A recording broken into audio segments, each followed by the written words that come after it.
All right, good evening. My name is Father Christopher Vorderbruggen. Thank you for joining me.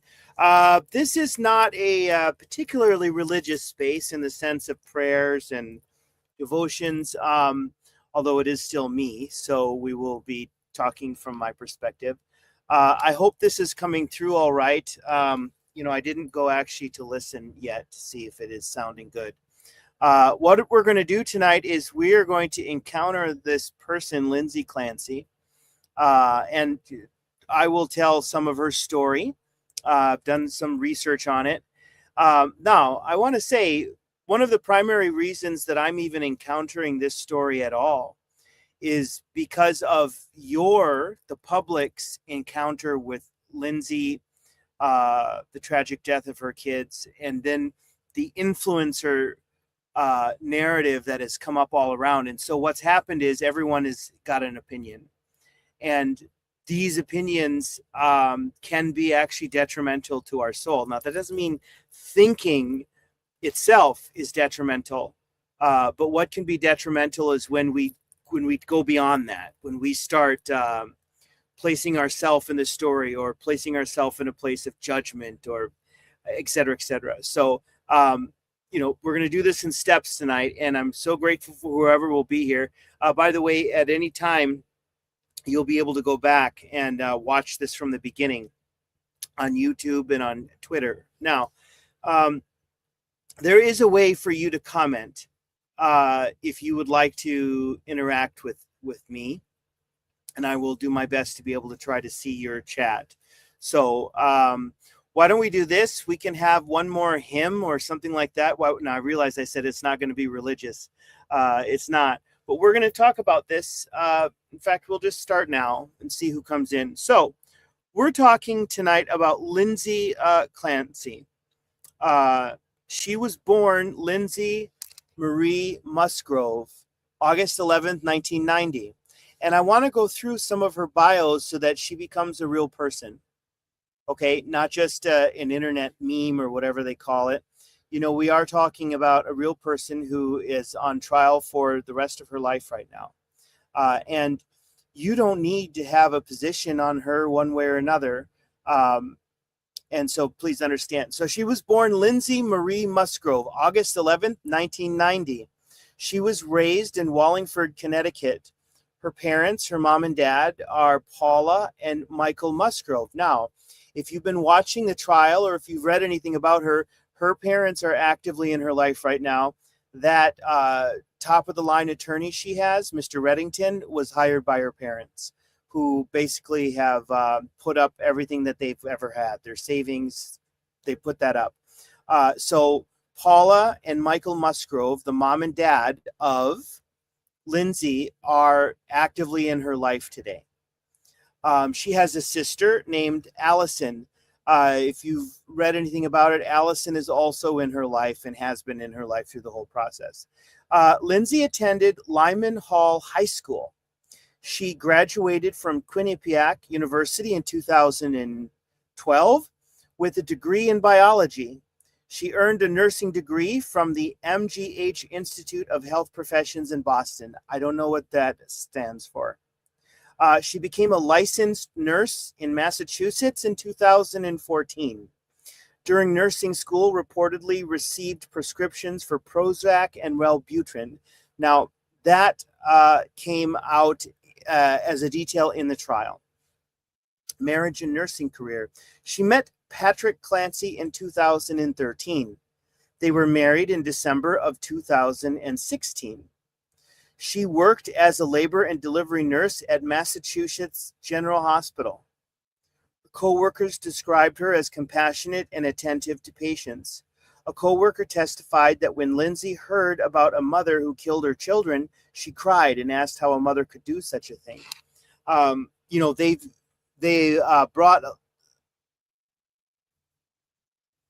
They brought up a lot of this in trial. So a lot of these details are coming out in trial.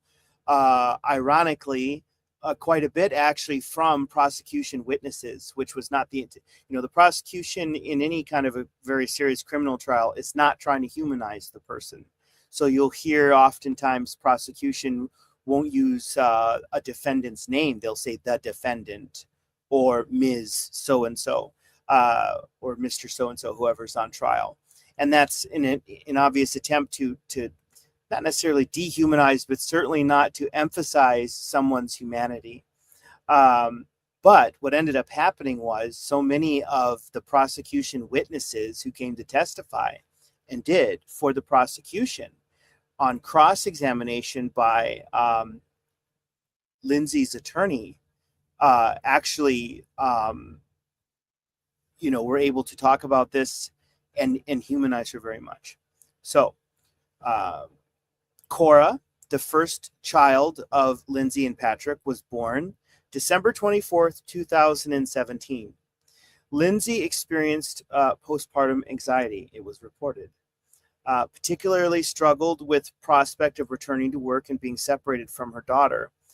In fact, it came out that at some point her husband, her ex-husband, Patrick, actually testified saying that, and I don't remember which birth it was, after one of the births, it might have been after Dawson, the next, which we'll talk about in a second, that actually,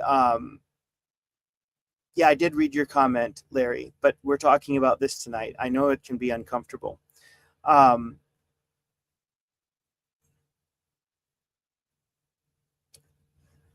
after one of the births and the prospect of going back to her nursing career was starting to cause her a lot of anxiety, and she communicated that to her husband, saying, she didn't know what would happen if she went back to the kids.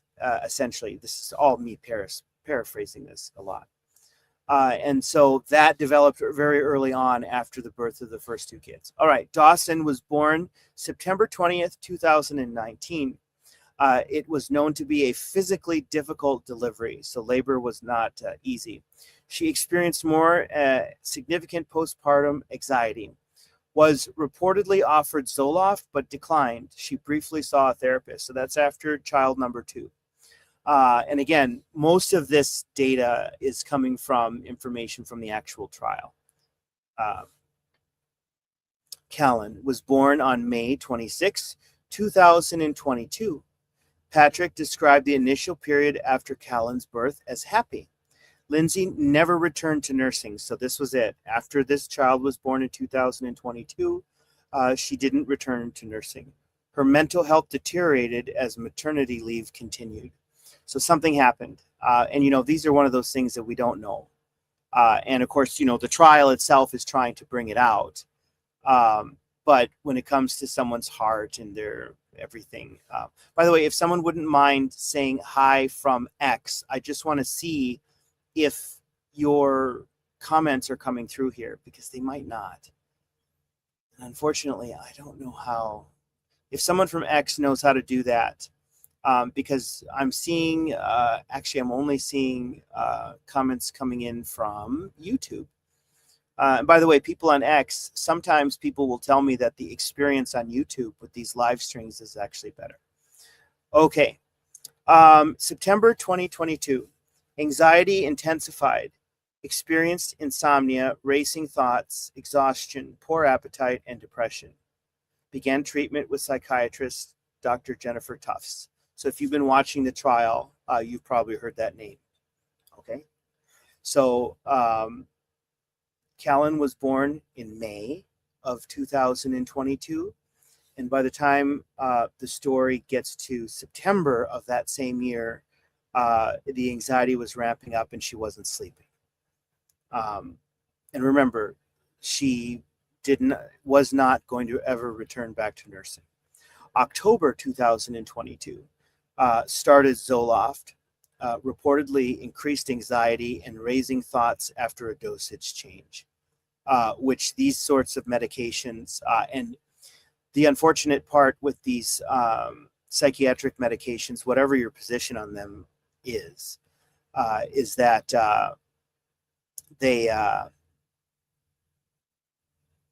they can affect everybody differently. So it's trial and error. And so you really have to see how someone's going to respond to it. and they're either going to take it well, nothing will happen, or you'll have very serious side effects. And sometimes the side effects are modest and will go away after a little bit. Oftentimes they don't. Back to October 2022, she discontinued Zoloft. So she started it in October and discontinued. Ativan was among the medications subsequently recommended. Okay, by November 2000, and by the way, if you're just joining us, the reason I'm going through this is because there is such a social media narrative. So you've got people out there who are absolutely speaking what I would describe as terribly about her. And then you have a whole nother wing who is almost cheerleading her on. Then you have kind of a balanced wing in the middle of people who are trying to understand her mental health battle and journey, what happened. Then, of course, you have people who just aren't following along at all. But I wanted to research a little bit before we came in tonight, and just so I could give you this timeline kind of without passion or emotion to kind of humanize the situation, all right? November of 2022. So remember, the last baby, Callan, was born in May of 2022. As she was going through her maternity leave from nursing, at some point, the decision was made by her, or her health deteriorated to a point where she never returned to nursing. Okay, so last baby was born in May of 2022. We're now in November. Severe insomnia. If you listen to the court and you listen to some of the experts and people who had encountered her during this time period, one of the most frequent things you heard was insomnia. She wasn't sleeping, and there was nothing that was working to be able to get her to go to sleep. So whatever was happening in her mind, it was racing. And of course, I have no idea what that was. She sought emergency treatment. We're still in November. Received trazodone and other medications. Patrick's mom helped connect her with the perinatal mental health specialist. Now, Patrick's mom was probably, I don't know if she's at the court every day, but she was actually there as a witness.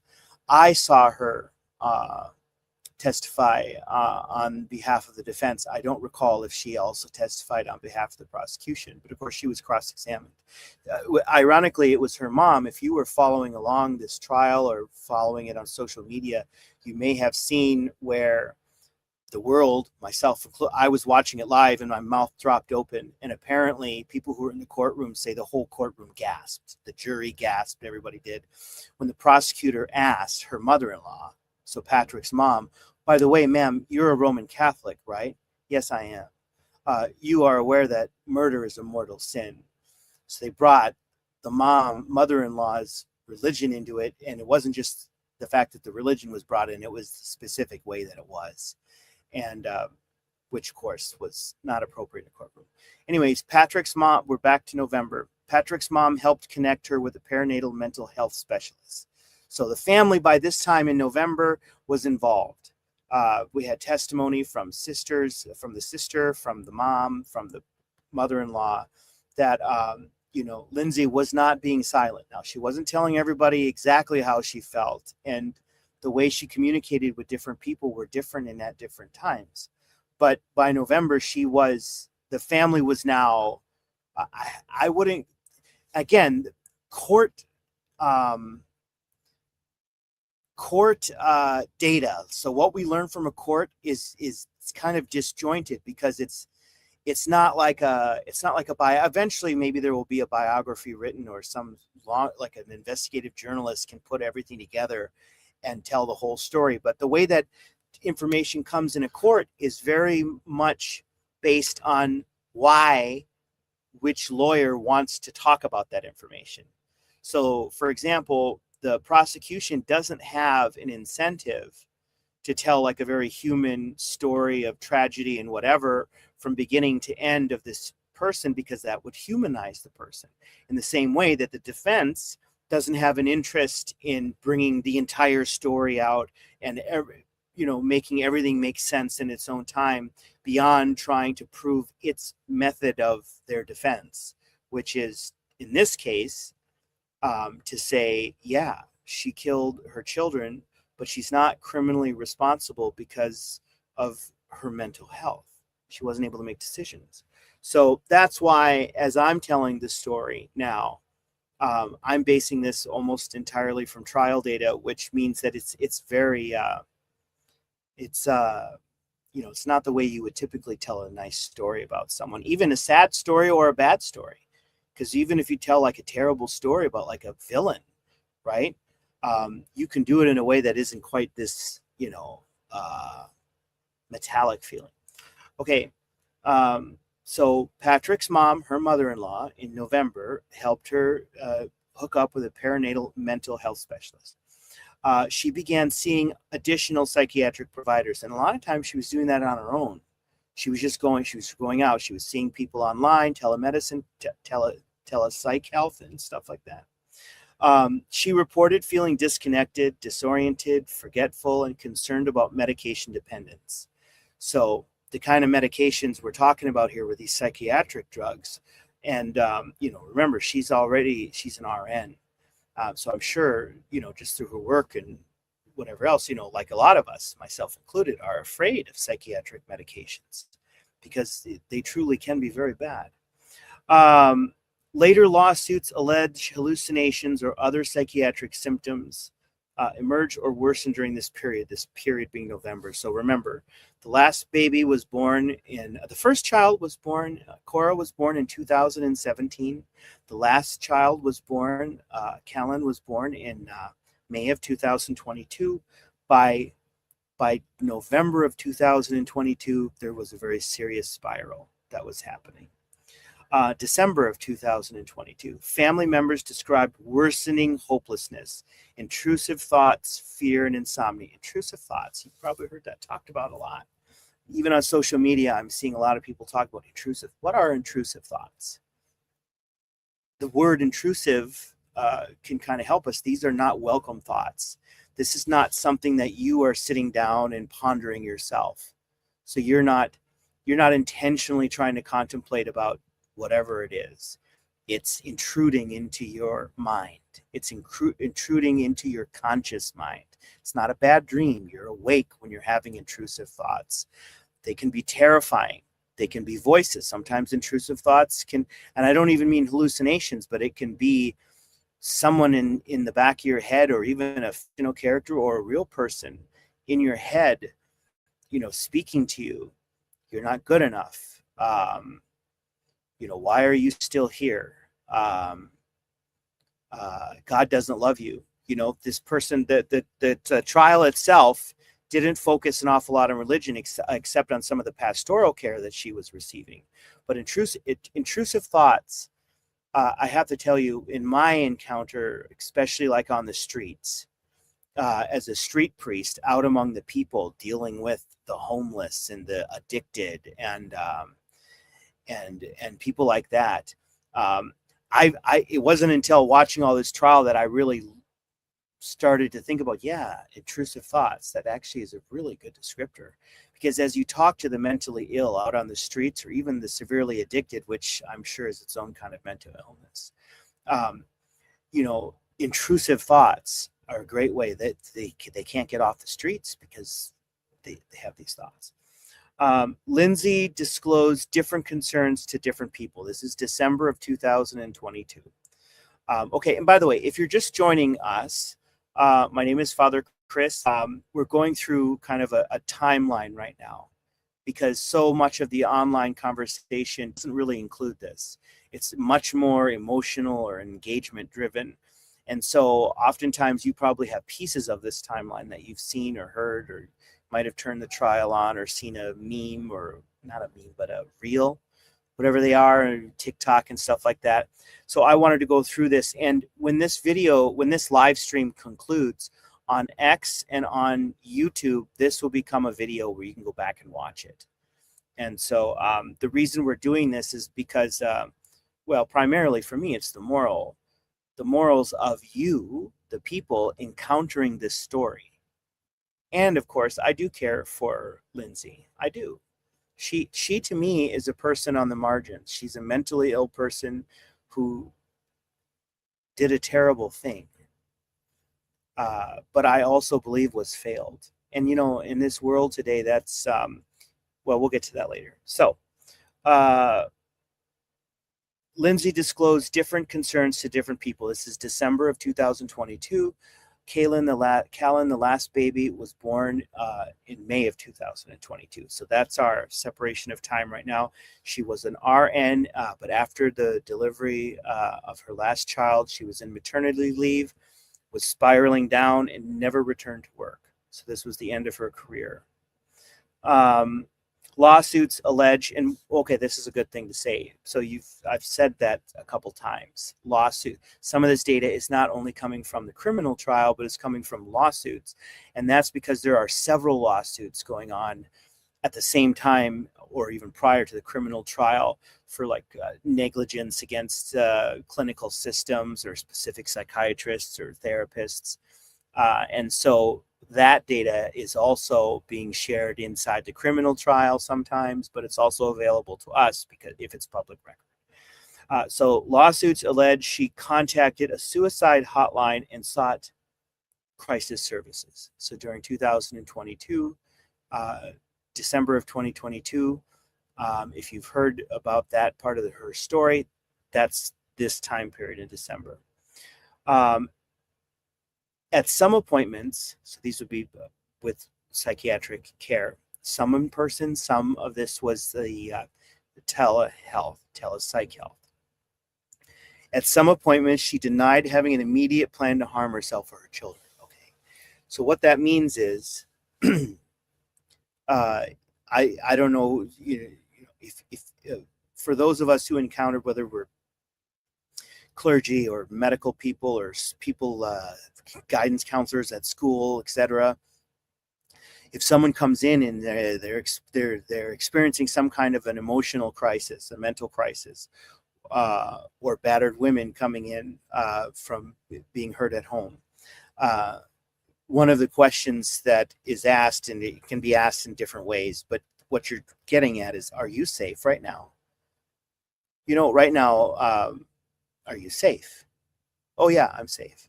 Okay. Are you thinking about hurting yourself? Yeah, sometimes. How would you do that? That's the plan part. And since she's a mom with young kids, a similar question would be asked in a way to try to get out of her, like, so, how are you doing with the kids? You thinking about hurting them? Oh, you are? Okay, so maybe you are. Like, how would you go about hurting whoever you're asking about, in this case, the children? So at some appointments, she denied. She was asked, and this is on the record, which means that the clinician or the whoever it was she was talking to, took a note somehow and made a record of asking that question.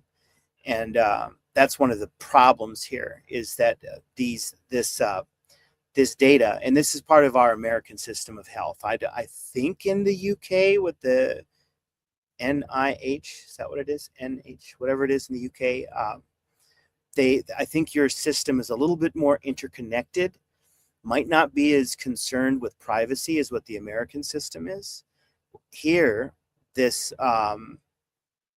fractured health system of all these different encounters and these professionals, when she was reaching out, they weren't talking to each other oftentimes. They weren't getting the medical records.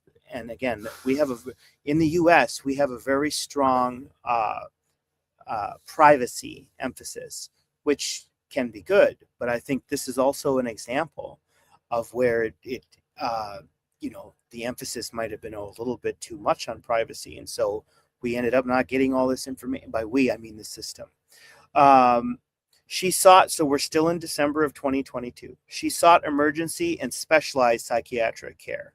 So she felt so out of control and again, these are my descriptions. This is just me talking about in very general terms. So please, the way I'm giving you some data, but if you hear what I just said, that's all me.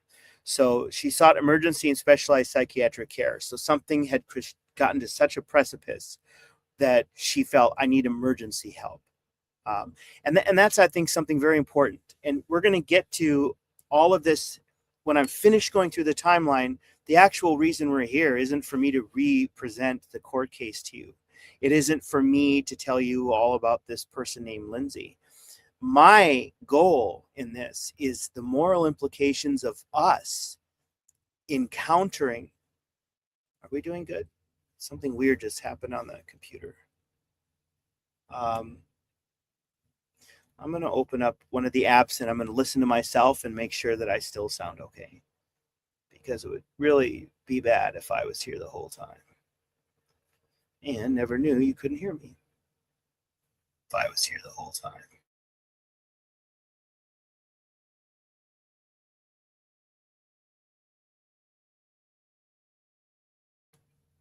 All right, so by the way, I had asked earlier from someone from X if you wouldn't mind. All right, so okay. All right, let me get rid of myself here. Excuse me. All right, so if someone from X could tell me in the chat that you're hearing me, because I don't think the X chat, like I'm seeing YouTubers and people from, well, just YouTube actually. So let's just see what we got here.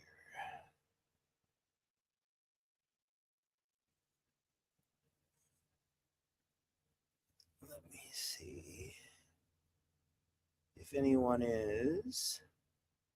See, I don't know if anybody's commented at all.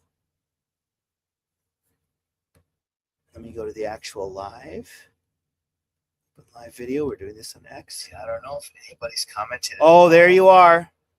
Okay, Father is here. Father Chanel is here.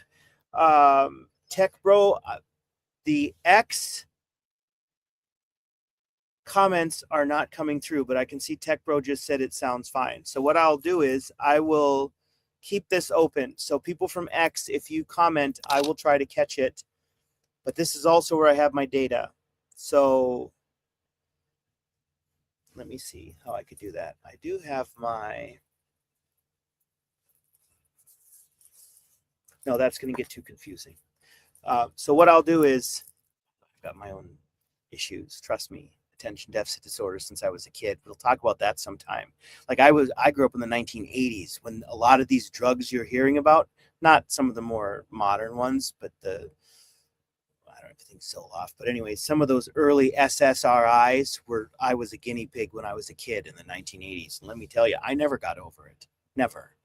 Okay. So at least, just so you know, I cannot see X people on the main chat here through this platform. So I will come back here, but thank you, Tech Bro, and thank you, Father. Okay, so let's continue on with the timeline. She sought emergency and specialized psychiatric care. Really important.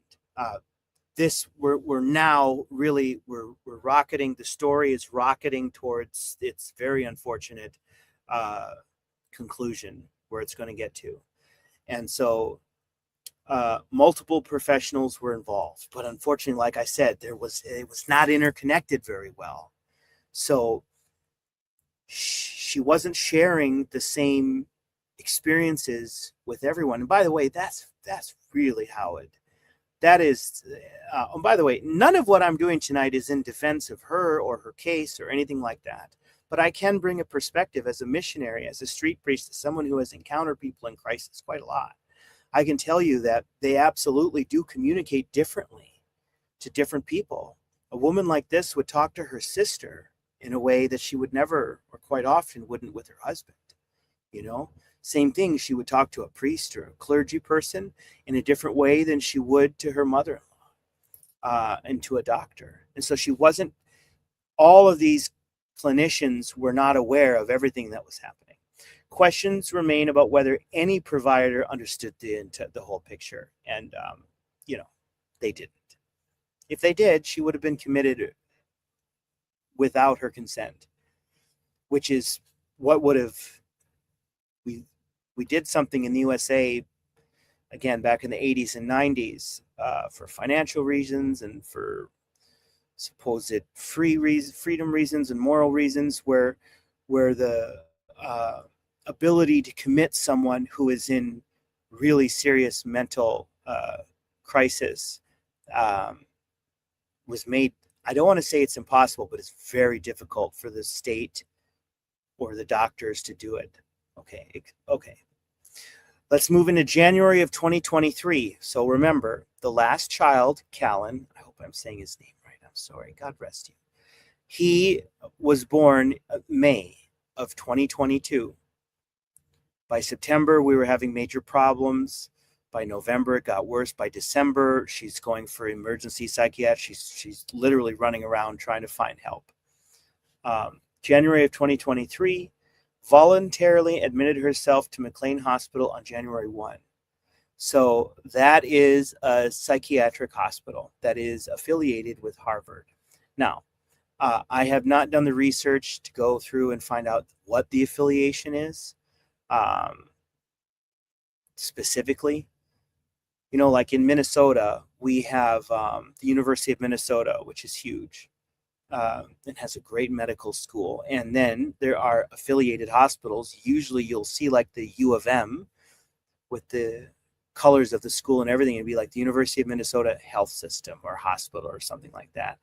And basically the medical students from the University of Minnesota would go over to that health system. And, you know, if they are this kind of a doctor, they might be, if they're an obstetrician, they might be on like the delivery floor of the hospital, whatever. So I don't know exactly. Unfortunately, I haven't done the research to know what the specific connection is between Harvard and this. She was discharged approximately 4 days later. Now,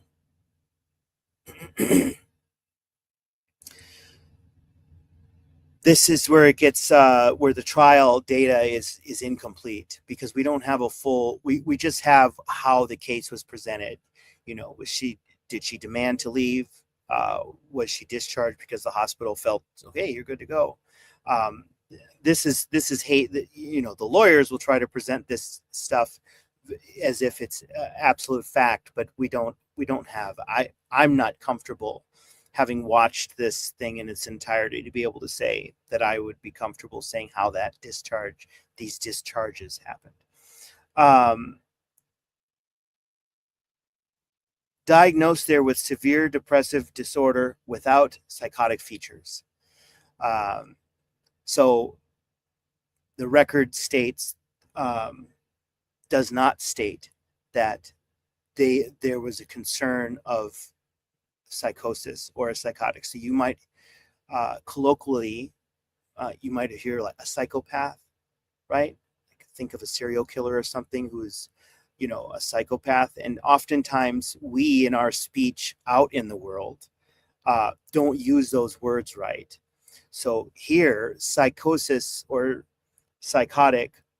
And by the way, I'm not a doctor. I told you before at the beginning of this thing, I'm not a lawyer. I'm certainly not a doctor, but I am comfortable talking about this in a way that is not giving any medical advice, etc. But here, she was diagnosed with severe depressive disorder without psychotic features. The psychosis is when the disorder reaches such a point that you can start doing things that you wouldn't typically do, or you know that. So you're now capable of doing things where the disease itself is pushing you along to a point where your actions are no longer necessarily your own. And again, there's a fine line, and I don't know where that fine line is. And that's another thing. Listening to this, the defense and the prosecution medical specialists from the psychiatric community, I'm not comfortable with that. They're even comfortable with where these lines are. And again, that's because we're dealing with the mind, and the mind is so unique, and it's not something you can look at like a bacterial infection and just put it in a petri dish and figure out what you're dealing with. How much is it? Is it resistant to this or that, et cetera, et cetera, et cetera. She continued outpatient psychiatric treatment, and some of that, remember, was virtual. So so some of that was just, you know, literally just was telemedicine, right? On January 23, her psychiatrist testified that Lindsay denied suicidal or homicidal thoughts. Now, That's important because that goes back to something we talked about earlier. And by the way, if you're just joining us, we're going through this timeline just to, before we get into my purpose for doing this, which is our moral, how this affects us as we encounter this morally. Because what I see when it comes to any of these big stories, but something like this particularly, my primary concern is with your souls. And I don't want to say that I don't have a concern for her, okay, because I do, and I pray for her, and I really hope whatever happens through this thing that she's going to make it right with God, which she may. By the way, people are making that. Well, we'll get into that a little bit later. People are presuming as if these events just happened.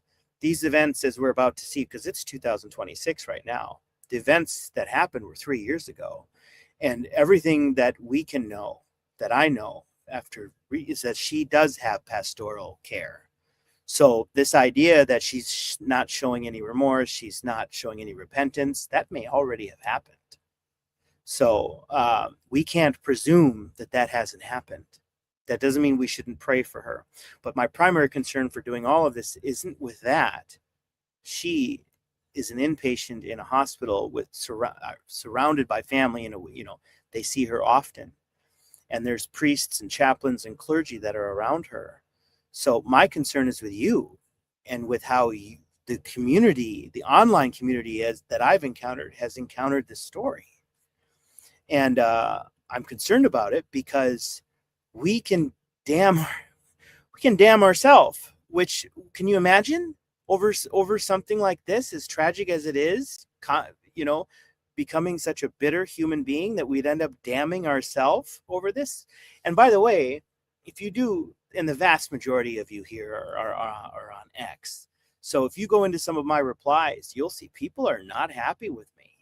I mean, there are a lot of people who are. I mean, I don't even know what the dividing line is. Maybe that Grok could tell me if I ever wanted to talk to it and ask it, like, can you tell me, because I'm getting a lot of support. My one big post about this is going pretty big, and it's bringing in people from, obviously they don't typically interact with me. They're not following my religious stuff. And ironically, the religious people oftentimes are very angry with me. In fact, tonight there was someone, you can go and see it in the replies. It's not private. So it's not messages. It's right out there. Was very, very upset with me when this person asked me, Father Chris, why are you so, what's the word? Obsessed. Why are you obsessed with her, with Lindsay, as if I'm obsessed with her? And I pointed out, and you can see this in my replies, it's pretty recent, actually. So if you wanted to see it, I understand why someone looking at me talking about this in the way I am, very publicly, would think that my primary concern is with Lindsay Clancy. It's not.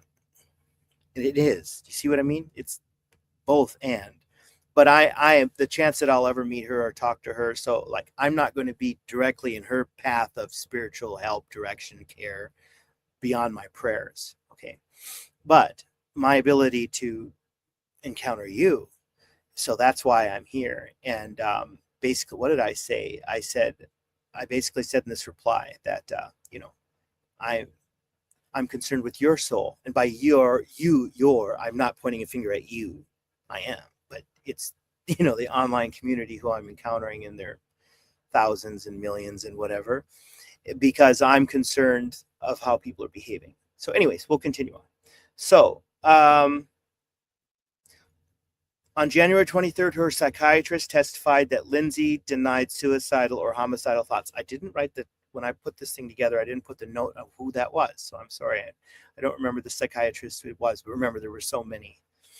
On January 24th, 2022, Lindsay took Cora to a pediatric appointment. Now, if I go back, I believe Cora was born December 24th, 2017.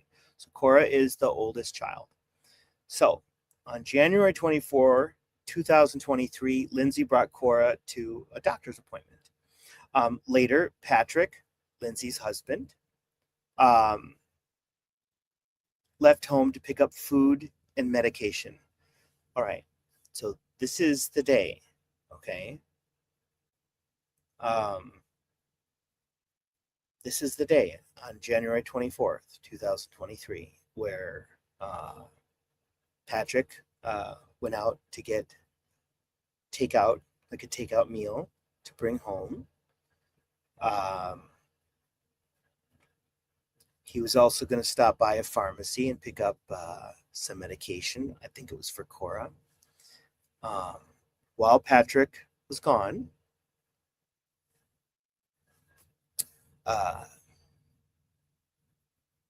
Lindsay killed the 3 children. Now, I'm going to briefly describe how she did that. So if you are uncomfortable with that, mute me right now. You can just mute your volume, okay?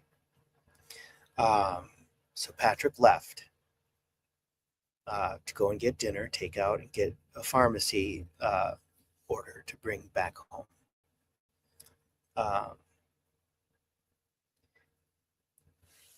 So if you go to the gym, or if you have home exercise stuff, there are those kind of elastic things you can use there. And Lindsay was into fitness. And what she did was she wrapped around the throats of the children.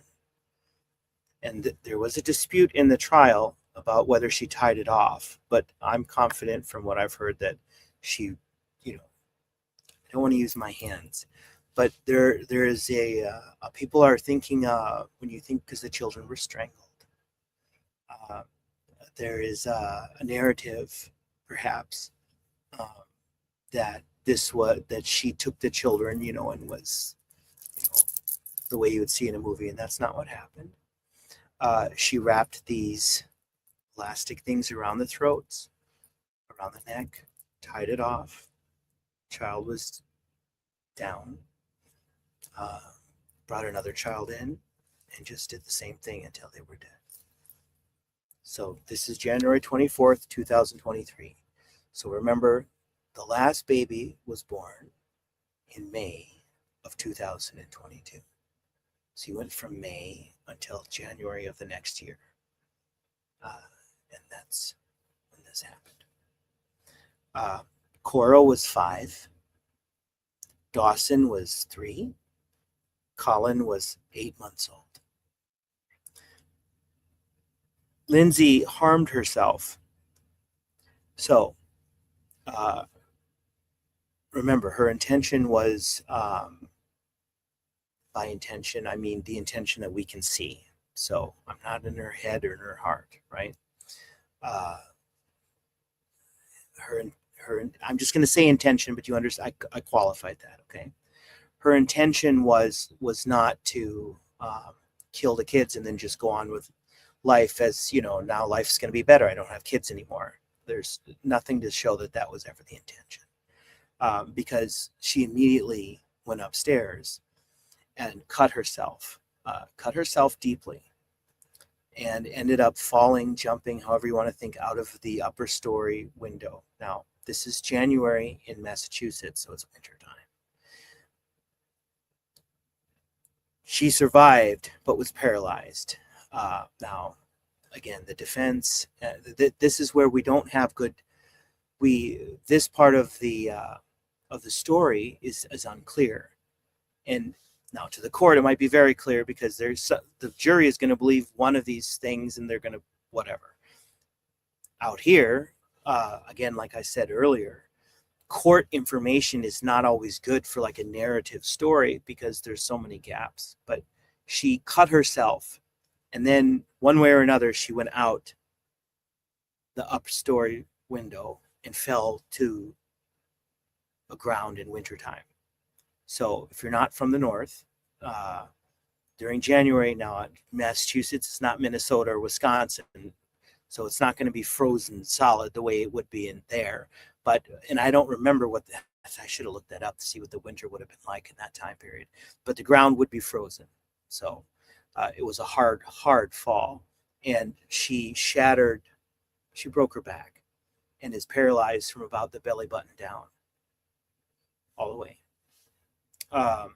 Patrick returned home, discovered what had happened. He called 911, and by that time, all the children were dead. There was no way to resuscitate them. The trial. Okay, so let's just take a little break here for this, okay? So if you're just joining us, because I can see by the numbers that people are coming in, my name is Father Christopher Vorderbruggen. I'm grateful that you're here. It's not particularly a religious space, not a prayer and devotional thing tonight. We're encountering Lindsay Clancy, kind of her life story. That's what we're in, right? We're concluding where she had been free up to this point. I'm doing this tonight particularly because we're driving towards a conversation that I'm trying to have about the morality and the moral implications of us encountering this story and talking about it the way it is happening online, which concerns me. And so we're in a very uncomfortable point. By the way, when this is over on X and on YouTube, and by the way, I'm going to go back to X just to see if there's any more comments. On X and on YouTube, this will become a video. So you can go back to the beginning and kind of get everything.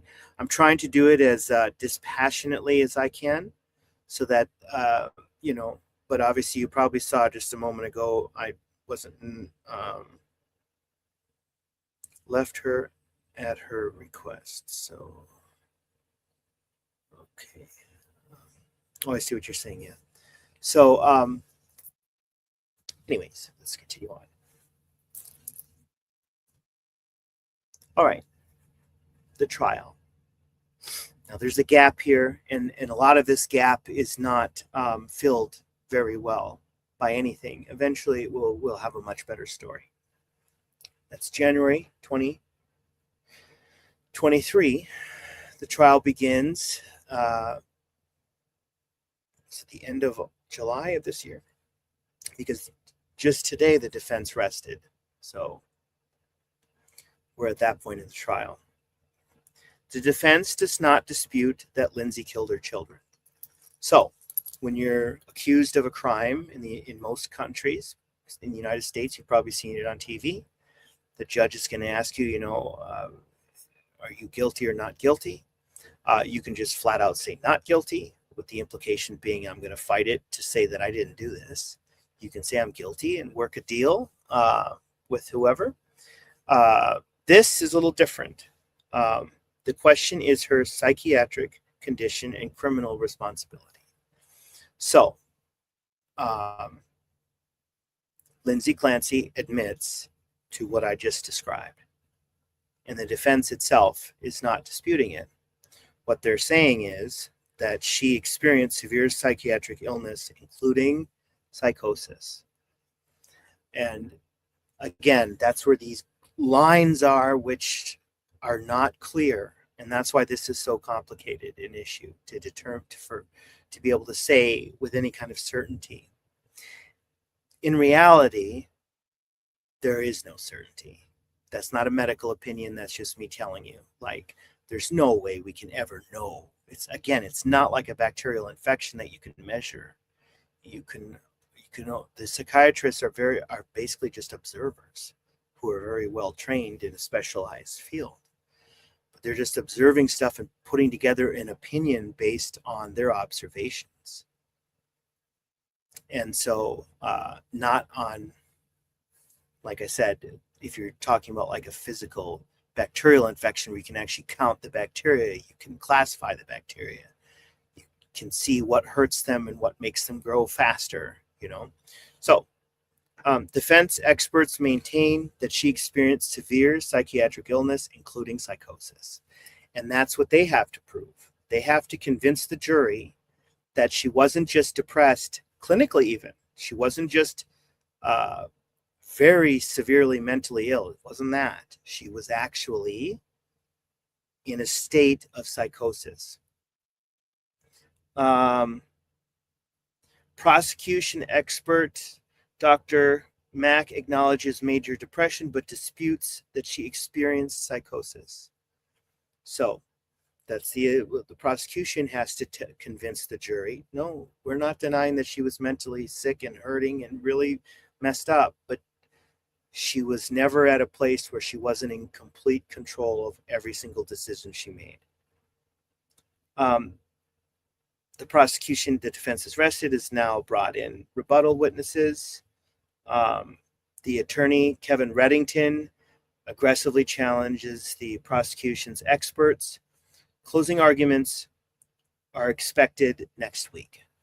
So by Monday, if there's no more technical, because this trial has been kind of plagued with, by the way, if any of us have ever used Zoom, yeah, it can be kind of clunky at times, or whatever your equivalent at your job or school is, or whatever you're doing to Zoom. There's different ones. But this trial has brought out that the government doesn't do things very well. I mean, they made a fiasco every single time they had to use a piece of technology in that courtroom. I mean, it was a massive ordeal, and it took hours and hours and hours to set up. And then usually the first go, they didn't get it, and they would have to dismiss the jury to go and do something back in the other room while the tech guys came in, whoever they are.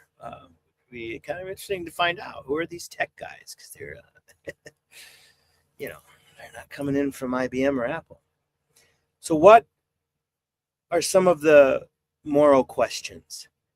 Okay, which is really what I'm been writing on. If you've been following my writing on this, you'll notice that's what it focuses on now. People don't always recognize that, because a lot of people are coming into this really fired up, and they already have a side. They have I'm a pro Lindsay side, I'm against her side, I'm neutral, or I'm somewhere in the middle where I'm just supporting maternal depression and psychosis research and funding or something like that. But a lot of people are coming in at this really hot and heavy, and they're angry already, and then they encounter my work, which is trying to reach you at a different level, and it really just like pushes them over the edge. You could see it. You could really go and see. Just look at some of my posts and the replies to it, right? But if you quietly read my stuff, you'll see it's not really taking a position on her at all. It's about you. It's about you and how you interact with the story. So, moral questions. 3 children are dead. Their deaths must never be minimalized. So no matter what side you're on here, which I really wish people wouldn't have these sides. But anyways, the victims, the primary victims, are the children. Lindsay killed them. That reality is not in dispute. Lindsay was also experiencing serious mental health struggles. That's another part of our, if people choose, and that's another thing. We've gone from a point like when I was growing up in the 1980s and 90s, where this would have been a news story. It would have been maybe on the nightly news, or if you lived in Massachusetts or in the Boston greater metro area or whatever, this would have been, you would hear about this more often. But someone like me growing up in Minneapolis and Minnesota, it would just be a periodic news story. And that's kind of where it would end. There wouldn't be a larger community level conversation generally about something like this, unless it was moms at their whatever mom gatherings are, whatever, they might bring it up. Did you hear about this story? But people wouldn't be so invested in it. And that's what's changed in our time. That's what this has done. Okay, this has allowed us to be part of this. No matter where we are, no matter what time of day it is, no matter who we are, we can now be a part of this. And we can now have opinions that we don't just have in our own head, which are kind of boring. We now share it with other people. And you'll find out very quickly someone else will have a different opinion, or will phrase their opinion differently. And all of a sudden now you have people coming together like this. And this is the downside of social media. Because if there's anything we've demonstrated as a culture, is that we don't handle this very well. And that's a large part of why I'm on X, because I want you to go to heaven. I don't want you to damn your soul because you're sitting there as an angry, bitter, judgmental person thinking you're a great Christian. Get it? Now that can be hard to hear. And I'm not looking at you. I know I'm looking at you, and I am looking at you. If it feels like that, let it sink in a little bit. But I'm not looking at you, like personally. I'm not judging you right now in real time. Okay? But that's why I'm doing any of my work on X primarily. It's because I want people to go to heaven. I want people to know God. And I don't want people to push God out of their life as they're inviting this kind of bitterness in. Because that's what happens. You push him right out. You know, the Holy Spirit will leave.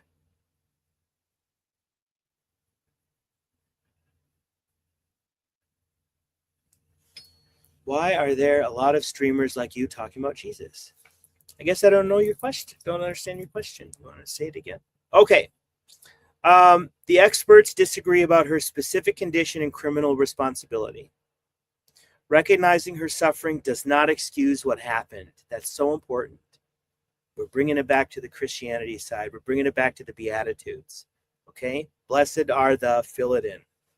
If you don't know the Beatitudes, they're on my profile right now. Just scroll a little bit. In the last day or two, they've been posted more than once. You know? We're right back to that core message. Caring about her does not mean caring less about her children. I said the children were the primary victim. Her ex-husband, her family, and herself are also victims. I don't even want to say secondary victims. This whole situation has got nothing but victims in it. You know? Now, at the same time, like I said before, it is undisputed, including by herself and her defense team, that she did kill the children. So she's a perpetrator and a victim. Okay? And I mean that in both the legal way, I certainly can't comment very much on that, but also in a moral way, you know. And that's important to say. And caring about her does not mean caring less about her kids. That is something, and I'm breaking this up, okay? That is one of the biggest problems with religious influencers, particularly online. Catholic ones are some of the worst. The biggest Roman Catholic influencer accounts. So I'm talking about like just lay faithful out there who have a really good voice, they're articulate, they got connection somehow, and they blew up, and now they got followers in the millions. I'm not going to name them for you. Okay, whether their focus is primarily religion, which some of them are, and some of them are like religious influencers, but they're more like commentators on everything, you know. They frame things in black and white. You're on this side or you're on that side. It's heaven, it's hell, it's right or wrong, it's my way or the highway. There is never any in between. There is never, and that is a very human way of thinking, because you get this impression like, if I believe like that, now I can establish balance. There's good, there's bad, there's right and the wrong, there's the bad people and the good people. And of course, the good people are on my side, the religious influencer, and the bad people are on the other guy's side. And you have this idea then that you now have a form of balance. It's all a fantasy. That's not at all how any of it works. No matter who you are, let's say you are an Anglican, an Orthodox Christian, a Roman Catholic, an Old Catholic, whatever you are, if you're a sacramental Christian, you have done an examination of conscience at some point in your life. And if your tradition brings you to like a verbal confession where you go before a priest, forgive me, Father, I have sinned, you know, you learn real quick that the black and the white and the heaven and the hell, and you should be damned and you should have been executed or whatever it is, goes right out the window when we examine our own conscience.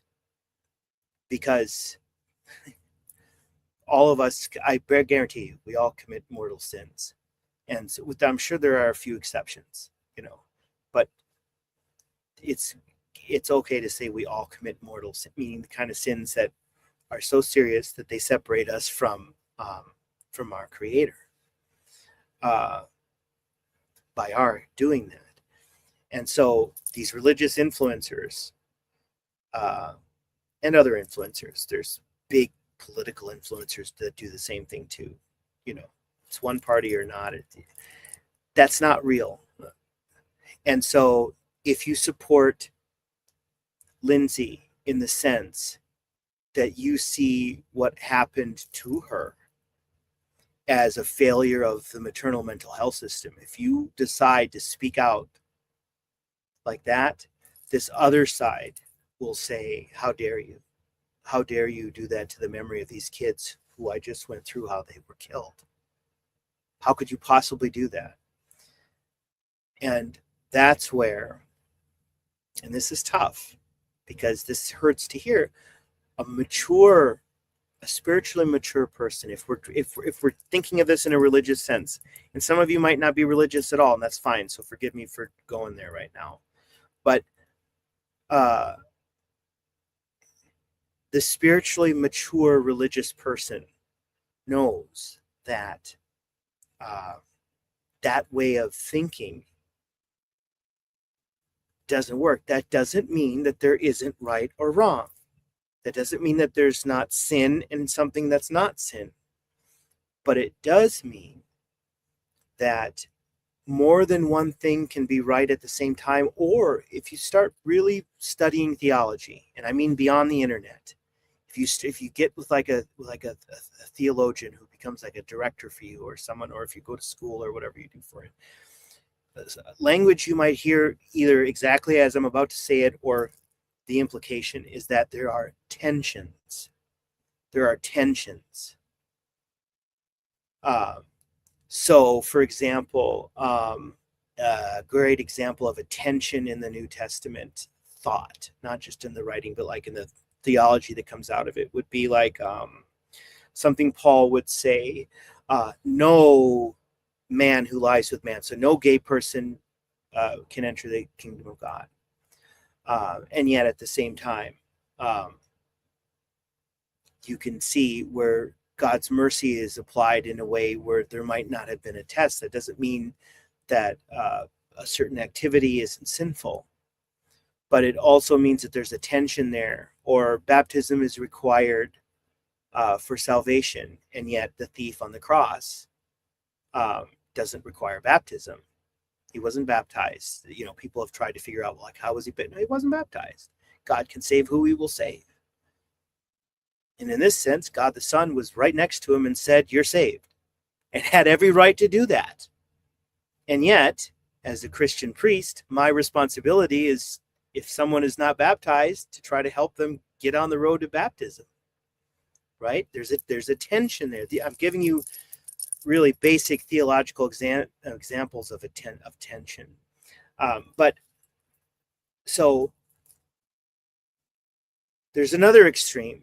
The other extreme of this are the people who are, this happens, this is not unique to Lindsay Clancy. This happens with all the high profile murder trials. It's usually not being directed. In fact, it's almost never being directed by the defendant themselves, but there's like a fan movement that starts around them. And that started here. And it's in several different forms. You have some of the, like Planned Parenthood, for whatever reason, has picked up on this and is creating things. They same Lindsay, whatever like that. Now, interestingly enough, I'm not speaking for Planned Parenthood, but a lot of the women that you're seeing in videos dressed in pink and showing solidarity, these religious influencers with the millions and millions of views and followers are pointing out how crazy that is, but almost not really quoting what the women are actually saying at these rallies, these gatherings they're having.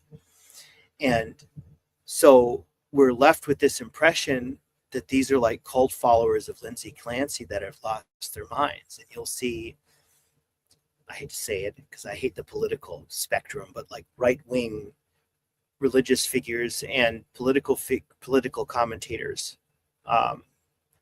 right now saying, like, if you come home and you see your wife wearing a pink shirt or talking about Lindsay Clancy, divorce her right away and get custody of your kids. or if they do play what these women are actually saying, and you actually listen to what they're saying.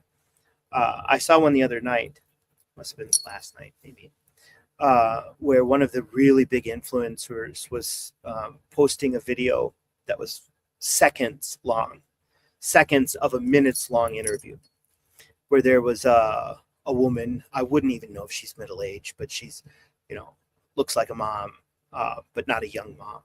And she said, this could have been me.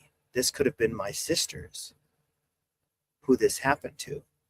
And people jumped on that and mocked her for saying that. Said, again, these particular types of influencers were saying, you might even have shared this, which is, if you did, I feel so bad. Please say you're sorry. If you did, in your heart, and to God, say you're sorry. Because you misrepresented this woman. What she was saying was, I could have given birth and ended up with psychosis and not been treated for it. That's what she's saying. She's not creating joy over, I could have killed somebody. That's what she was saying, but it wasn't in a sense like that. It was in a sense like, I could have got this disease and not been treated for it. And so if you actually listen, and again, and I know someone out there is going to say, Father Chris is supporting these women in pink. And that's not my intention. I care about them. My intention is your soul. I'm worried about your soul, how you could end up unwittingly misrepresenting and committing calumny, which is a mortal sin. If you say something about the woman I just described, okay, that even though in your moral universe somehow seems like it's right, but you're actually telling a falsehood about her and you're promoting it online. That's not just a lie. That's calumny. If you've been with me in my very exhaustive examination of consciences, you'll know that those are some of the gravest sins. Calumny, detraction, gossip. They're under the same commandments as what?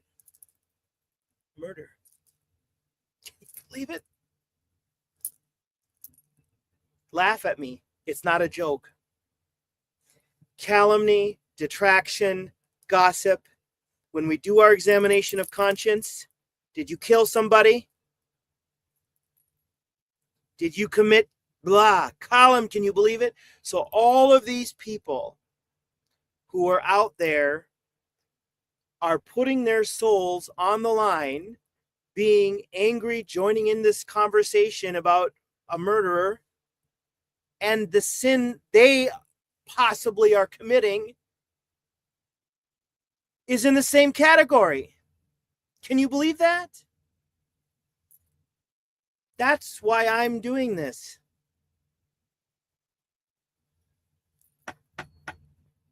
Because I want you to go to heaven. So that's where we get to a point where we have to make a decision. Can I safely participate in this conversation? Can I participate in this conversation about Lindsay or about any of it or anything online without putting my own soul on the line and dragging other people with me? Because that's what happens. I write frequently that the most spiritually dangerous people online, perhaps in the world, are not the Muslims or the whoever you're afraid of. Because remember, we live in a culture where you have to be afraid of. It's the religious influencers that you follow. And I guarantee you follow them. I guarantee it. And you could end up, and you've seen my posts. Everyone in here is from X pretty much. Now, obviously, just like Lindsay, when it comes to calumny, which is in the same category as murder, gossip is in the same category as murder. When it comes to your culpability for that, now that's where the spectrum is. That's the same thing that's true with Lindsay. What did she know? Was she in her right? Actually, the same questions that a priest in the confessional would go through with you if he had questions about it or thought you weren't aware of it yourself, when determining if you committed the most mortal of mortal sins, is, what did you know? Did you know it was a sin? Okay. Were you free to make the choice? That's what we're talking about with Lindsay. Was she suffering from psychosis? What did she, you see what I'm saying? She probably knew killing kids is wrong. I don't even think I don't even think anyone is disputing that, you know. But at that, and by the way, there's a non-magical, but it might seem magical reason why morally and legally things kind of mesh together and they kind of make sense. Like if you, a theologian or a priest watching this trial would, if they're thinking about it, would recognize, wait a minute, that's exactly how I am evaluating someone in the confessional, to figure out where their soul is at right now. Did they know it was wrong? Were they free to make the decision? And did they choose and do it anyways? Western law is based on what? It's based on the church. Absolutely. Absolutely. It is. If you go back to English common law, which was preceded by the canon law and preceded by Christian moral teaching. And of course, American law is based on that and everything else. So it's not, the questions they're asking in court, they're using legal language, but it's the same questions that all of us have to ask ourselves when we do an examination of conscience. And that makes this, again, so important for you to be wary about how you participate. Okay, so there. Is that enough? Let's see if there's any comments on X. I have to open this app here to see if there was, because I can't see it. So I'm not seeing anything new. So apparently we're in business. So this is not a fan club. Don't make it a fan. Don't make either side of this a fan club. The other side can be just as much of a fan club. There can be the anti this and she's a this and deserves to burn in hell and she's that. If you join that fan club, you're risking it as much as if you were in like a her fan club. It's not entertainment. A family is destroyed, right? Kids are dead. A mom is paralyzed and is a murderer, even if she's not culpable legally or spiritually. She did this, you know. She'll never forget it. And by the way, religious influencers and activists. Why are people who speak constantly about human dignity so comfortable mocking a suffering mother? If you look at my big pinned post right now, it's big for me. You'll see that I asked that question. And what prompted that post was, first of all, it was already in my heart. And I had seen the religious influencers, and then I saw the god dang pro-life leaders jump in. And if you look at that post, I didn't even call them pro-life leaders. I was so mad. I called them anti-abortion leaders, because to me, that's not pro-life. You can't be pro-life. That doesn't mean you're pro-Lindsay. But to come out the way these people have, and these pro-life websites, you know, have come out, boy, they use this. Look at that. Look at that. You know, comparing baby killers, putting them up online. Oh. Guys, that examination of conscience, man. If you're not Catholic even, or an Anglo-Catholic, if you want to feel bad about yourself, and I mean that in a good way, like in a way to kind of center yourself out of this crap, go onto my profile. And if you know how to search litany, Litany, space of humility. Oh yeah. When you pray the litany of humility, if you can still be a pro-life website, and I say that, I hate it. If you can be a pro-life website and put up images of baby killers and say, oh yeah, these are all the same. The governor of this, who did this abortion rule, this mom who killed her kid, this, that, and do it in a way that is so yucky. And yet we cheer it. I don't cheer it. And I hope you don't either. And I hope if you do cheer it, I hope you'll stop. I hope you'll stop. That doesn't help people go to heaven. I promise you. That is not, that is putting a sense of, that is putting halos over your head or the head of that website, people. Get it? That is, go and pray that litany of humility.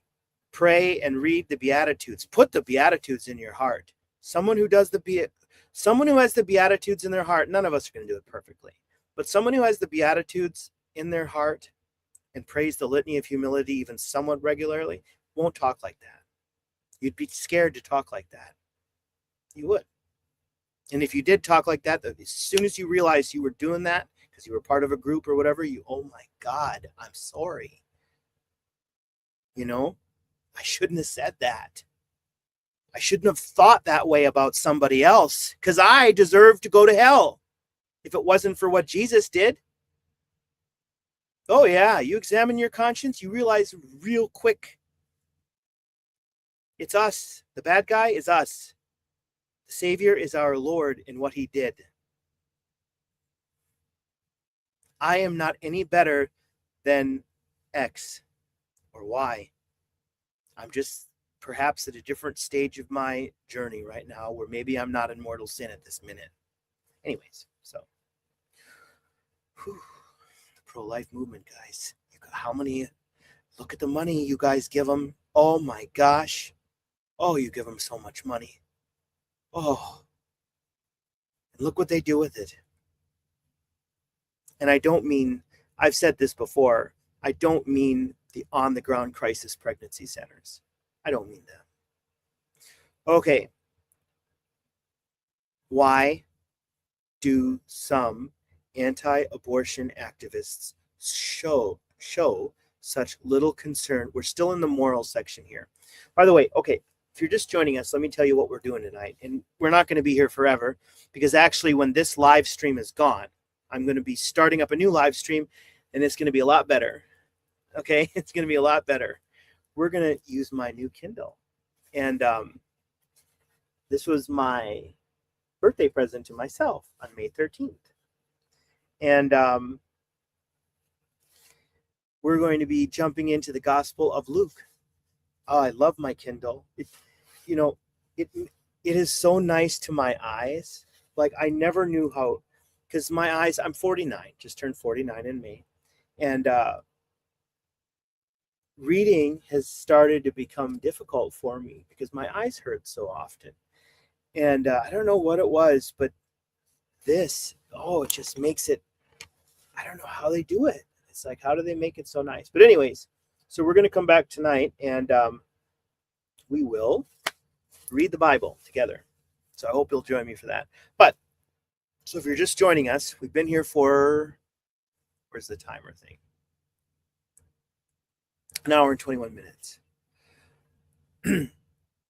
This is a conversation that I'm having with you, with myself, about Lindsay Clancy, her life, but it's focused more on the moral implications on how her story and our encounter with it can affect our own souls as Christians, or even if you're not Christian. And so what I started off doing was kind of dry, where I went through, basically, she was born all the way up until the events in January of 2023 when her children were killed. And now we're focused on, this is very much focused on me sharing my thoughts of watching what religious and other influencers in the online conversation have been and how serious I think it is in a bad way. And so when this live stream ends, we're on Twitch, Twitter, and X. We're on X, YouTube, and Twitch. On YouTube and on X, this will turn into a video that you can actually just watch. So you can go back to the beginning if you want. It's, anyways. So just wanted to say thank you for being here, and let's jump into this. So why are some anti-abortion activists, why do they show so little concern for maternal mental health? Okay. And again, that's me being pissed. Instead of calling them pro-life, I'm saying anti-abortion because I'm mad at them right now. But the pro-life movement does have something to prove, whether we like it or not. Because when we're out there advocating against abortion, which we are, which a huge, perhaps the majority, I don't know the numbers, see as us trying to take something away from them, trying to take a right away from them. That's how they see it.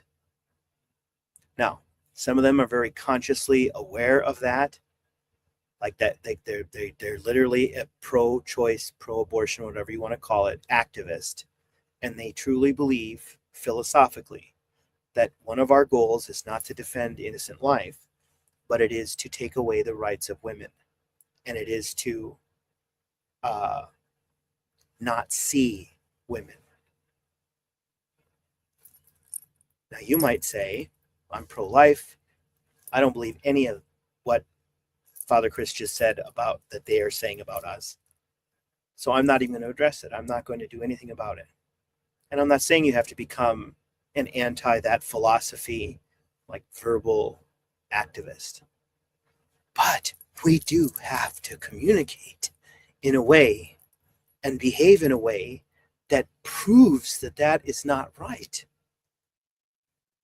So when you see what could be, you don't have to say it's for sure, what could be one of the most obvious visual examples, dead kids strangled, a mom paralyzed. When you see what could be one of the most in-your-face examples of the systematic failure of maternity mental health in the USA, a systematic, what could be. Now people are arguing with me about this online. I have no idea. I am not a doctor. But I can see, to me, just as an observer watching this woman run around all over the place between May and January. And some people are, she was just out to get drugs. You do not check yourself in to a psych ward because you want to get drugs. You don't do that. Yes, is there doctor shopping and everything else? Of course there is. But that's a whole nother thing I'm not even going to bring up tonight. But it sure as hell falls under deep. That might not even be calumny. That could be detraction.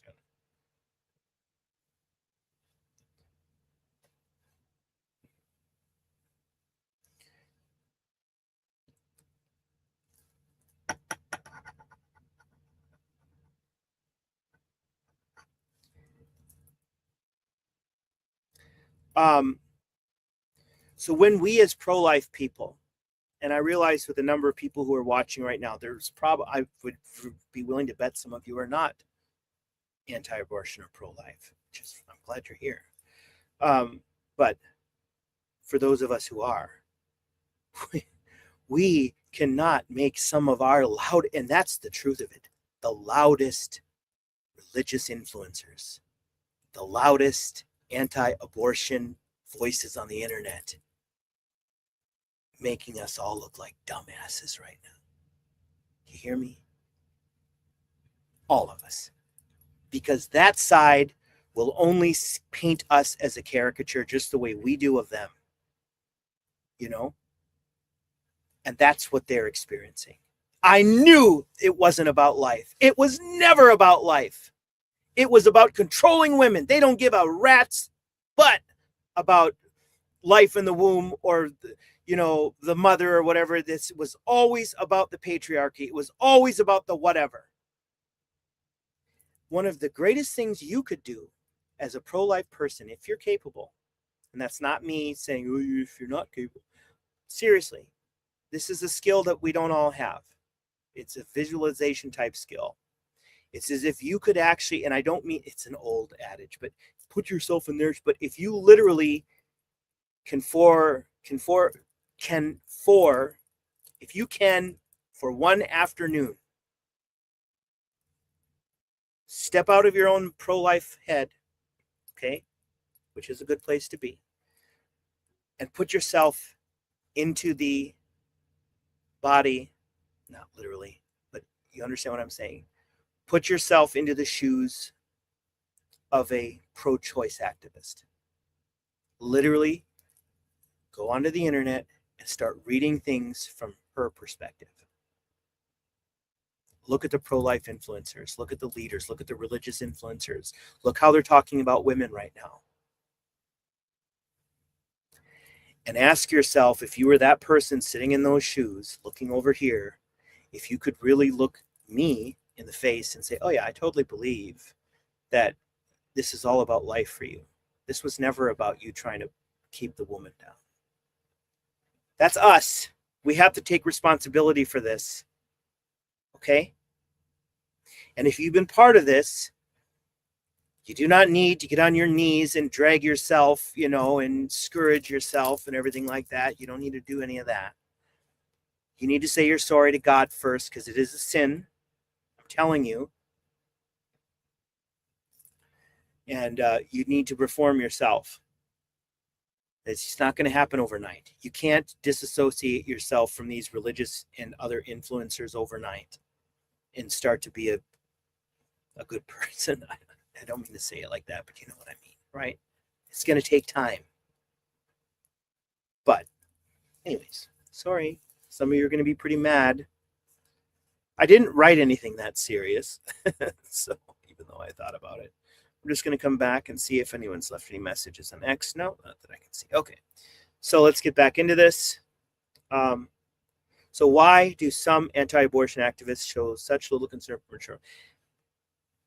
And this is, do you know what? This could have been an opportunity for I almost said a swear word. This could have been an opportunity for the pro-life groups to come together with the other side and say, yeah, I don't know what we're seeing, but we got to work on maternal mental health. We really do. And that's not what happened. But wouldn't that have been beautiful if it did? These are the people you're giving your money to. And let me tell you, those big groups, they've got a salary, baby. Oh, you think they don't? Yes, they do. You've given them your money. Yes. And this would have been the opportunity. You don't have to agree on everything. You didn't even, why abortion was even brought up into this, because that's another thing. All over the place, these pro-life websites are comparing this and that, when this could have been about, oh yeah, we care about the moms. And don't just do it for show, but really care about them. Or a mom will say, I've seen so many of this. Well, I had babies. I never had this kind of depression. I never felt like I wanted to hurt myself or them. She's making it up. How do you know that? How do I know that? I don't know anything. Okay. Why are people claiming certainty when medical experts disagree? Boy, that's a whole. I mean, that's just the time we live in now. Nobody's an expert on anything anymore, according to so many people. What effect does public cruelty have on other mothers who need help? Boy, that's a big one. Can you imagine the moms? Now, everything we know, and I'm a layperson when I'm talking right now, everything we know about something as serious as maternal psychosis. So that's the step up from, well, it's maybe more than one step, but it's more than just the postpartum psychosis.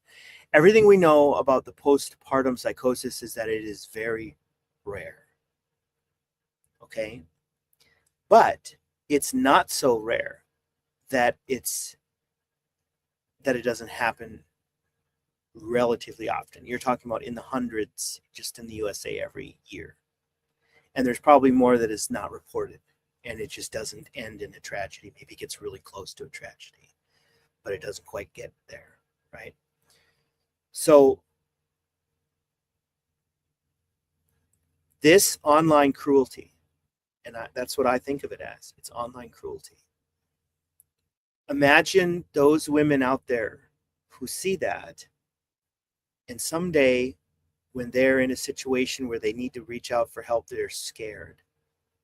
Now with all the other mental stuff that's happening, they're already so mentally messed up. And you have helped place a tiny roadblock, which is enough, just enough, to make her not do what Lindsay apparently tried to do, which was run all over the place to try to get help. Tell her family, again, not completely, not in one sitting. Mom, I'm thinking about killing myself. Mom, I think it's better, since I don't want the kids to be alone, that I'm going to kill them too. And then the kids and me can be together for whatever her thinking was, right? What if there's a woman out there who's having those feelings, but she doesn't even tell fragmented parts of that to her close people, because you helped her create that last little barrier where she just won't do it. And I'm telling you, it's not worth it for you or for her, for anyone, but I'm talking about you. It's not worth it. Our cruelty with this or anything else can have consequences that we can't see all the time. It can be consequences way down the road. All right. Does our behavior encourage vulnerable women to speak, to seek treatment, or make them afraid? So we just covered that. Christian conviction does not give anyone permission to gossip, dehumanize, or delight in condemnation. I'm seeing a lot about that online right now, like thou shalt not kill will be quoted, or thou shalt this or that, or I'm, the best way for mercy. There's one of my mutuals tonight said, the best mercy for her is a quick death.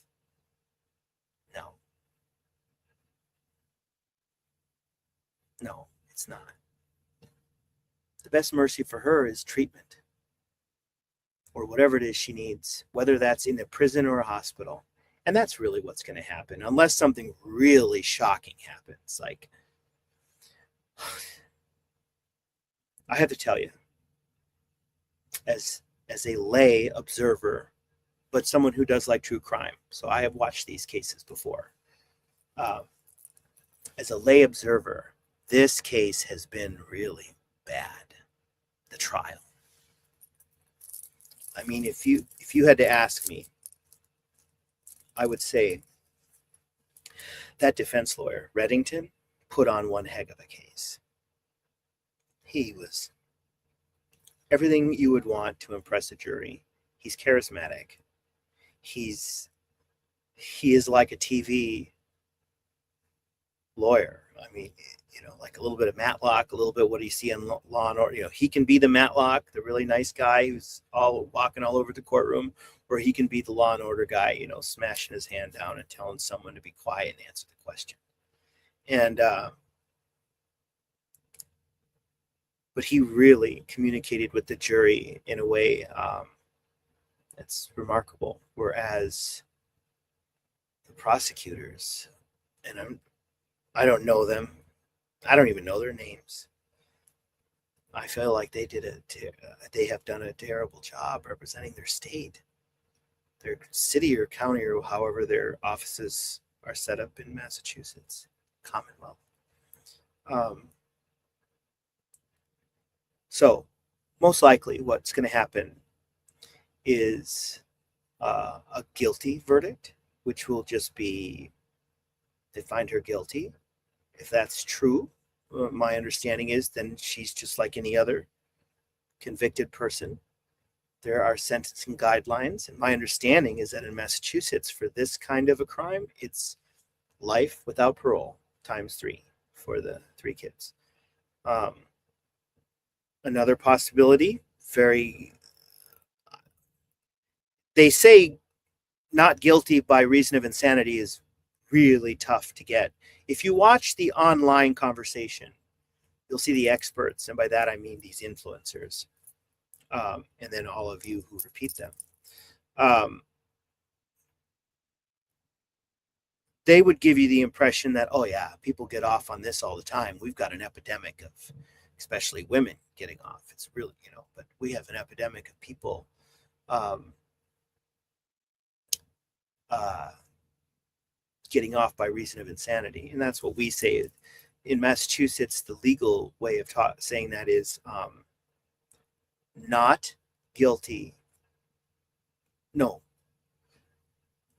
not criminally responsible or criminally liable. So the implication is a kind of guilt, but just like the three things you have to be able to do to be culpable for committing a mortal sin, it's basically the same thing. If you can somehow prove that, anyways, so there are experts who are saying that that's likely, or more likely in this case than it might be, and that's probably because of some of the merits of the case, but also the lawyer, Reddington, has really done a stellar job, and they say he's the best of the best, and that's one of the reasons why. And of course, there could also be a not guilty if the jury was so, and again, this is just me thinking, if the jury was so turned or yucky towards the prosecution team for some of their stuff, like, are you Roman Catholic and do you know that blah, blah, blah, that was bad.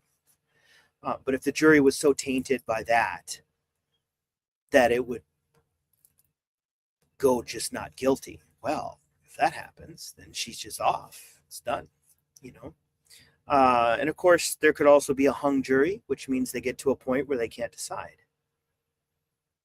And then the state, the Commonwealth, would have to decide if they'd want to prosecute her again. But what is a reality is another thing that you're seeing from the influencers. If she gets off by reason of insanity, I don't want a child killer to go free. That's not what's going to happen. She's going to be institutionalized on the psychiatric treatment side rather than on the state prison side. Now, the psychiatric treatment side may not last a lifetime. Difficult to say how long. Oh, she could be in there for 3 months. That's not going to happen. I'm telling you, it's not going to happen. Could be 10 years, could be 20 years, 5 years. I don't know. What we know is that she is permanently paralyzed. That doesn't mean medical science won't make a breakthrough in the next couple of years, but the idea that she's going to go out and in any of these circumstances live a normal life, it's not going to happen. And she would most likely go into a treatment or remain where she is. She's in a hospital right now, full time. And my understanding is that when she's in the hospital, that she's never allowed to be alone, ever. And that doesn't mean her roommate. That means there's a staff person that's got eyes on her 24/7 because of how much of a risk she is. So, mental health system. Did anyone see the entire picture? No, they didn't. Did the different professionals communicate? No. Oftentimes it's because they just didn't know about themselves, and other times it was because the system is clunky. It just was too damn clunky. All right, that's our American system, and I don't know what the fix for that is. Were family concerns taken seriously? Were symptoms considered collectively rather than separately? Again, one symptom at a time may not have looked to be the emergency that it obviously was, but taken together, if you can put these fragments together, were crisis services responsible enough? That's just a question. Something to think about. She did the whole thing that I post all the time. She went to the suicide hotline. She went to there was a place out of state, I think in Rhode Island, she went to that was, anyways, none of it worked. And again, because the system is fragmented by design, we can't, I personally can't think it's good to blame any specific people. And I realize there's civil lawsuits for money out there, but I personally hesitate to be upset or anything with anything. What should change to prevent another tragedy? All right. Roman Catholic Catechism 1735. Psychological conditions and fear can diminish personal responsibility. The next things we've pretty much already talked about, calumny and everything else. Scripture, just something to kind of sit in your heart for a little bit. And remember, if you're just joining us, this is not me joining the Lindsay Clancy fan club. This is me trying to be part of the salvation of souls of you. So John 7:24, judge not according to the appearance, but judge righteous judgment. Moral judgment requires truth, context, and humility, which you will not get online from the religious influencers or the big-time commentators, because it's boring. It doesn't generate the kind of engagement that they need to maintain these things. And I'm not judging them personally. I'm just telling you that you won't get that. Moral judgment requires truth, context, and humility. You can't get that from influencers online. Okay? Because that doesn't work with the algorithms. Proverbs 18:13, he that answereth a matter before he heareth it, it is a folly and shame unto him. Condemning someone without understanding the evidence is not wisdom, no matter what the influencers tell you. James 1:19, wherefore, my beloved brethren, let every man be swift to hear, slow to speak, slow to wrath. Listen before reacting, and remember, you don't even have to react. You don't have to jump in. John 8:7, he that is without sin among you, let him first cast a stone at her. Resist the cruelty of a self-righteous crowd. That's something, it's groupthink too. Grandmas and people who wouldn't typically be part of these sorts of anger get everyone. You get me. We get caught up in a group and it feeds itself, right? Resist the cruelty of a self-righteous crowd. Even if you really think you guys are right, it's not worth it. James 2:13, for he shall have judgment without mercy.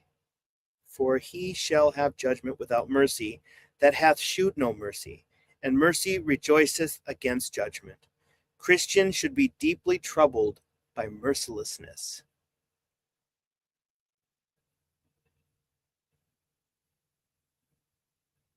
Luke 6:36, be ye therefore merciful, as your Father also is merciful.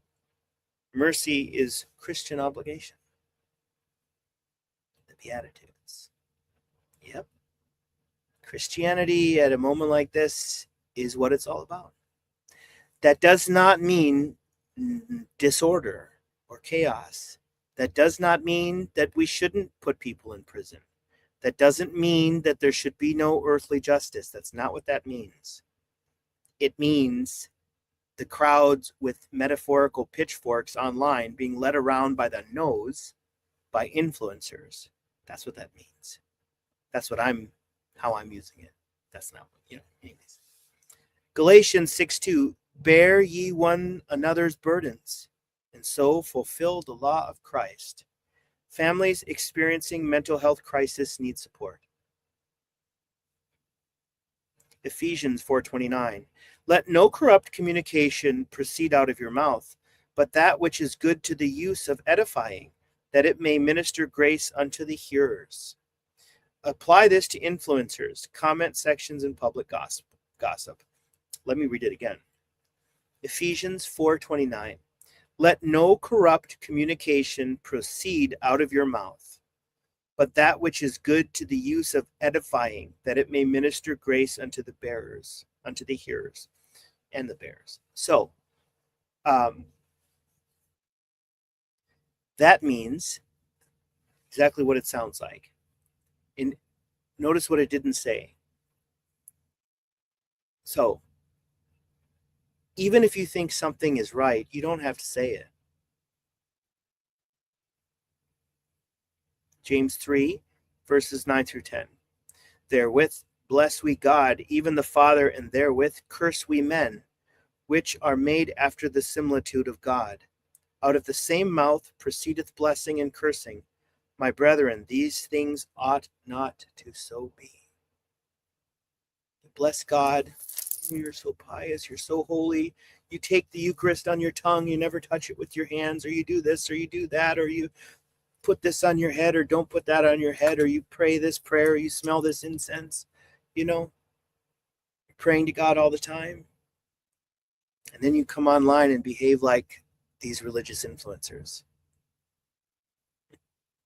No, not even close. Everything you just did before that, complete waste of time. Maybe not complete, mostly a waste of time. If you can't behave in a way. You get it? Galatians, no, that was already.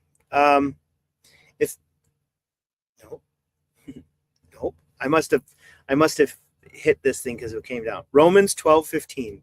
Rejoice with them that do rejoice, and weep with them that weep. Respond to this tragedy with grief, not entertainment. Yeah. Ezekiel 34:4. The diseased have ye not strengthened, neither have ye healed that which was sick, neither have ye bound up that which was broken, neither have ye brought again that which was driven away, neither have ye sought that which was lost, but with force and with cruelty have ye ruled them. A rebuke to those who respond to sickness and vulnerability with cruelty. Even if you don't understand, even if you don't really believe. So you might think that maternal depression, I keep saying that, postpartum depression isn't a real thing. You never felt it. Your mom never told you she felt it, or your wife never said whatever. So for you, you don't believe it. Just don't respond with cruelty, and you're on the right road at least. Micah 6:8. He hath shewed thee, O man, what is good, and what doth the Lord require of thee, but to do justly, and to love mercy, and to walk humbly with thy God. Justice, mercy, and humility belong together. They all belong together. That's how that system works. So, we're going to wrap it up. Why am I addressing any of this? I'm speaking as a priest, not a lawyer or a psychiatrist. I've been ministering to people on the margins since 2008. What does that even mean? That means it fluctuates, right? So, people on the margins are people who society or the church or the online community, whatever, that's where it can change, because the groups that are being, or the people who are being targeted in the sense like this is right now, they change.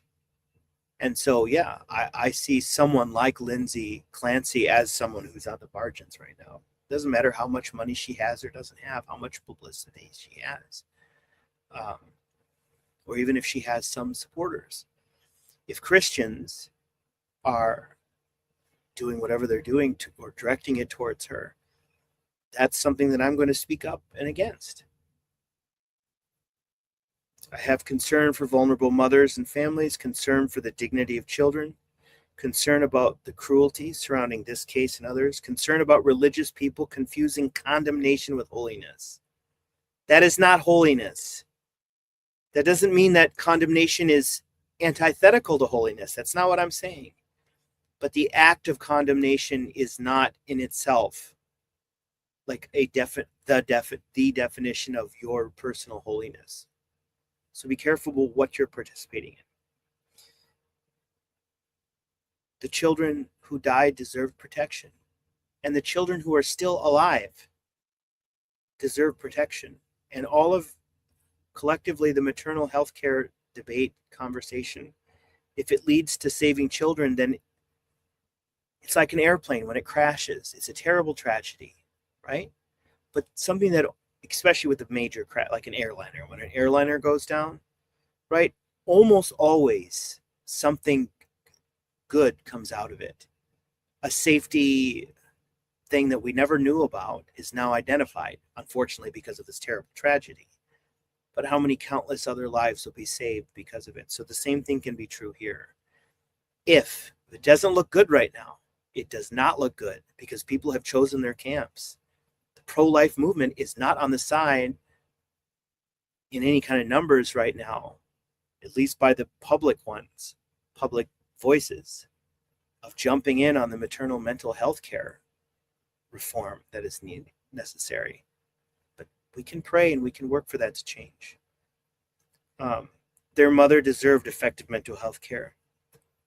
Other struggling mothers deserve better. We have to do better. We can do better. So, may God's peace be with each and every one of you. This was tough tonight. It might have been weird because it was maybe something that you're not normally hearing me talk about.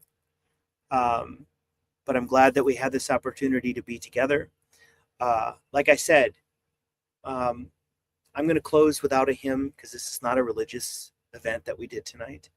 Know that you are in my thoughts and my prayers. The mothers out there, if any of you are watching, if you are struggling, I want you to know that God does love you, that I care about you.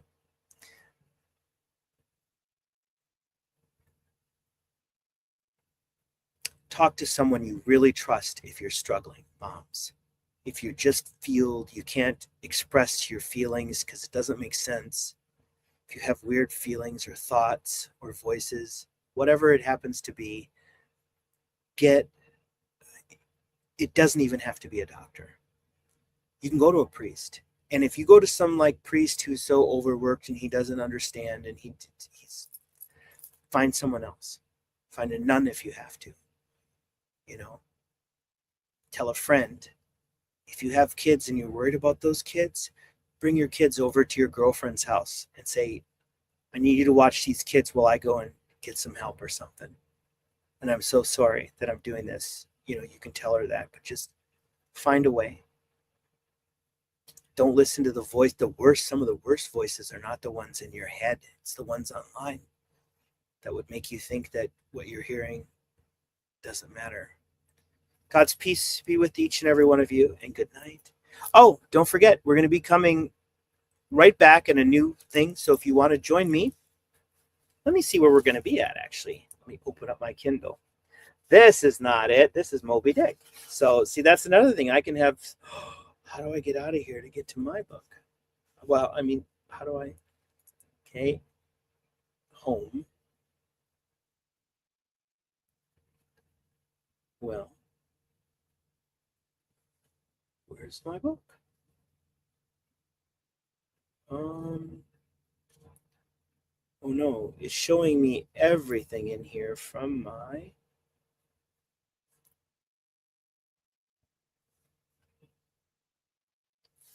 I'm still learning. I think we're on like chapter 17 of Luke, but what it's showing is showing all of my books from... There it is. That's what I'm looking for. The Bible. Okay, now what? I think I left a bookmark somewhere. Back to page. There. Luke chapter 12. And by the way, this is a, some people find this Bible controversial, which of course is right up my alley. It is the New Living Translation. So if you looked at the scriptures that I was just reading, I love those scriptures and read by themselves. And if you look at the Bible I use to post, it's almost always the King James. Beautiful English, poetic, moving, right? But to sit down and just read it for an hour out loud, I'd be tongue-tied and all over the place. Doeth, shooteth, all these things. Whereas this was intentionally not translated, but it's presented to us in a very flowing modern English. So I hope you'll come back. Luke, we'll be in Luke Ironically, the opening tonight is Luke chapter 12, a warning against hypocrisy. So it fits in perfect. Good night. No hymn at the end of this, but we'll have plenty of hymns during the Bible reading. I'll take a short break and then launch a new stream. Peace be with you. And by the way, again, if you're in crisis of any kind, please go and get help. Good night.